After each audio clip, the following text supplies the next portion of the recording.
KPK menangkap Wakil Menteri Ketenagakerjaan Immanuel Ebenezer dalam operasi tangkap tangan. Ketua Umum Jokowi Mania yang akrab disapa Noel itu ditangkap pada Rabu, 20 Agustus malam. Benar. Jokowi semakin terdesak dan dunianya semakin suram, teman-teman. Kenapa? Karena orang kepercayaannya Immanuel Ebenezer, yaitu Ketua Jokowi Mania Nusantara alias Joman, ditangkap KPK. Yuk kita simak videonya.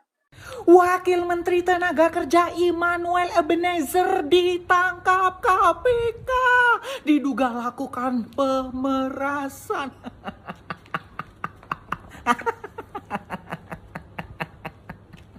Bahagia ya, bahagia kalian ya. Ya namanya buzzer, dijadikan wakil menteri ya harus bayar. Gak ada yang gratis, karena jadi buzzer itu gak gampang. Harus serang sana sini, jelekkan sana sini agar dapat posisi. Gimana para pecinta buzzer? Puaskah Anda dengan ditangkapnya Ebenezer? Pak Prabowo, lain kali kalau cari menteri, wakil menteri, ya itu dari kalangan profesional. Jangan ujuk-ujuk karena memenangkan, karena tim sukses, gak punya kapasitas, dijadikan seperti ini. Kapasitasnya hanya bayaran, dijadikan wakil menteri. Ya gini jadinya korupsi, bukan korupsi, pemerasan. Pasti nih golongannya yang tidak pro Presiden Prabowo senang nih. Anak Abah tuh senang tuh, anak Pak Ganjar senang tuh, iya kan? Dah lain kali Pak Prabowo kalau cari menteri, wakil menteri yang ya sesuai dengan tupoksinya lah, sesuai dengan kapasitasnya, kemampuannya, dengan ininya juga ya. Ebenezer oleh KPK ini OTT atau operasi tangkap tangan yang terjadi pada hari Rabu malam. Dan seperti dikatakan oleh Wakil Ketua KPK, yakni Fitroh Rohcahyanto, ini berkaitan dengan pemerasan terhadap sejumlah perusahaan berkaitan dengan sertifikasi K3, keselamatan dan kesehatan kerja. Saya kira tapi bukan semata soal kasus OTT-nya, tetapi soal profil dari Immanuel Ebenezer ini yang kemudian banyak disoroti karena dia dikenal sebagai pendukung garis keras Jokowi, yang dulu dia pendiri dari Jokowi Mania. Jadi ini pendukung dari Jokowi 24 karat kalau meminjam istilahnya manusia merdeka Said Didu. Tapi memang belakangan dia kemudian menjelang Pilpres 2024 kemarin dia kemudian mengubah nama Jokowi Mania menjadi Prabowo Mania, karena dia kemudian menjadi pendukung Prabowo jauh sebelum Gibran Rakabuming ditetapkan sebagai calon wakil presidennya. Tapi kita sekarang dengan kalau flashback sekarang ini berarti kita bisa menduga bahwa sejak awal Immanuel Ebenezer termasuk orang yang pertama kali ini saya kira mendapat semacam info bahwa akhirnya nanti Gibran itu akan dipasangkan dengan Prabowo Subianto, karena pada waktu itu kan Pak Jokowi terkesan bahwa dia akan mendukung calon presiden yang diusung oleh PDIP. Dan seperti kita tahu kan kemudian melalui berbagai proses akhirnya PDIP mengusung pasangan Ganjar Pranowo dengan Mahfud MD, dan kemudian Pak Jokowi kan menempatkan anaknya yakni Gibran Rakabuming Raka itu menjadi calon wakil presidennya Pak Prabowo, dan kemudian terjadi migrasi relawan-relawan dari Jokowi ke kubu Prabowo Gibran. Jadi bukan hanya kubu Prabowo ya.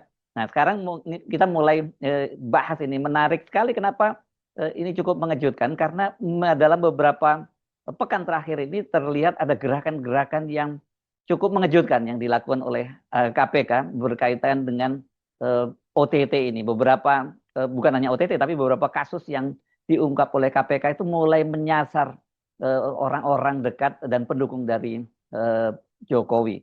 Kita tentu ini yang kita mesti sebut yang paling menarik perhatian publik sekarang adalah berkaitan dengan Menteri Agama, mantan Menteri Agama tepatnya ya, Yakul Kolel Komas, yang sekarang ini tengah diproses oleh KPK. Dan kasus Yakul ini menarik karena dia pertama kali sampai sekarang belum ditetapkan jadi tersangka, karena KPK itu menggunakan sprindik umum Hanya saja dari status juridik umum itu ditetapkan kasus dugaan korupsi terhadap kuota haji itu ditingkatkan dari penyelidikan ke penyidikan. Belum ada nama tersangkanya, tapi kemudian Yakul Khalil Qomas itu sudah dicegah dan dicekal bersama dengan 3 orang ya, Yakul Khalil Qomas, kemudian staf ahlinya, dan kemudian pemilik travel haji dan umroh yang sangat besar, yakni Fuad Hasan Masrur. Ketiga-tiganya sudah dicekal, dan yang cukup menarik juga karena kemudian dilakukan penggeledahan di kantor Travel Maktur dan juga penggeledahan di rumah Yakul Khalil Qomas. Dan kelihatannya Fuad Hasan Masrur ini akan dikenakan juga obstruction of justice karena menghilangkan barang bukti, sementara kalau Yakul Khalil Qomas itu dia kemudian disebut kooperatif gitu. Ini arahnya ini ngeri-ngeri sedap kasus ini. Kenapa penting saya sebut? Karena ini bagaimanapun juga ada kaitannya dengan Joko Widodo.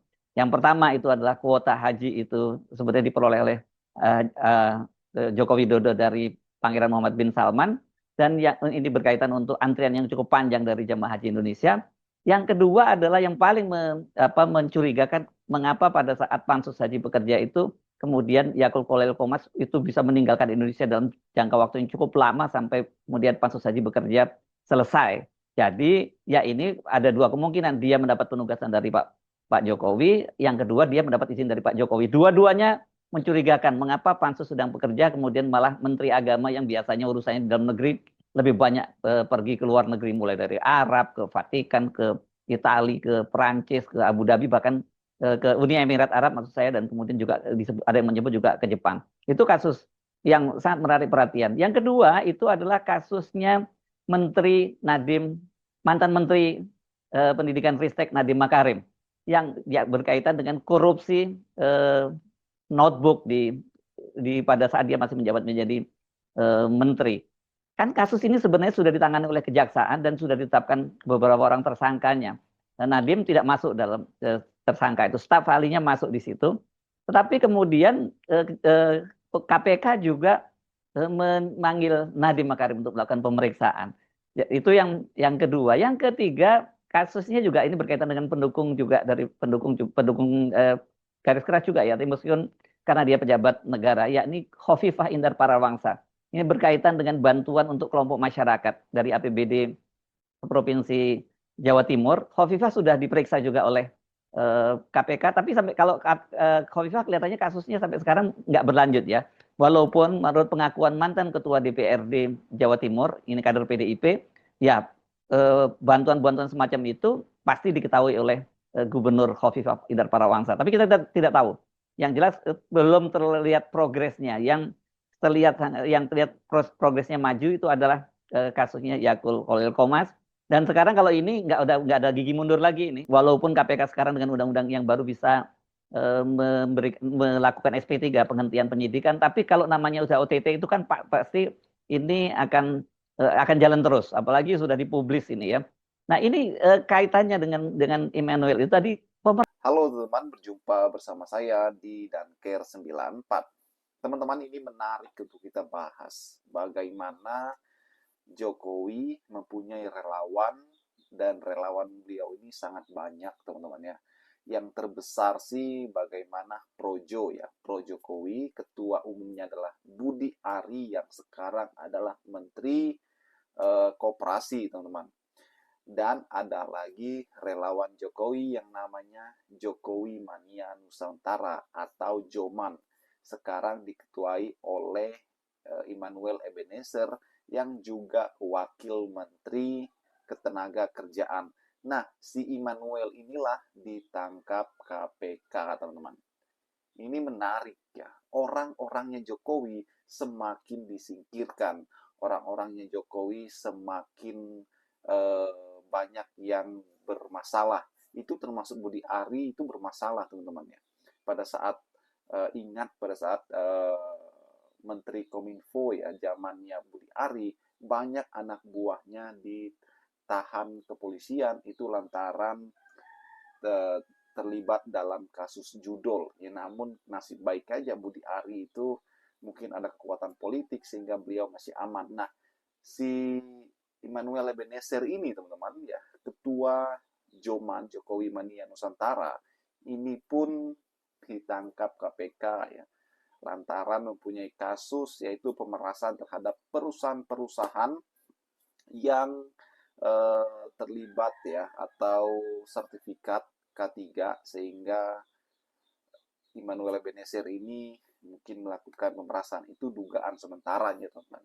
Kita masih menunggu presnya KPK, ya. Nah, terlebih dari itu, bagaimana orang-orang di sekitar Jokowi ini semakin satu persatu akhirnya runtuh juga, teman-teman, ya. Terbukti juga bahwa mereka ini benar-benar akan semakin pusing, ya, ke depannya. Apakah ini Prabowo lagi bersih-bersih? Bagaimana menurut kalian?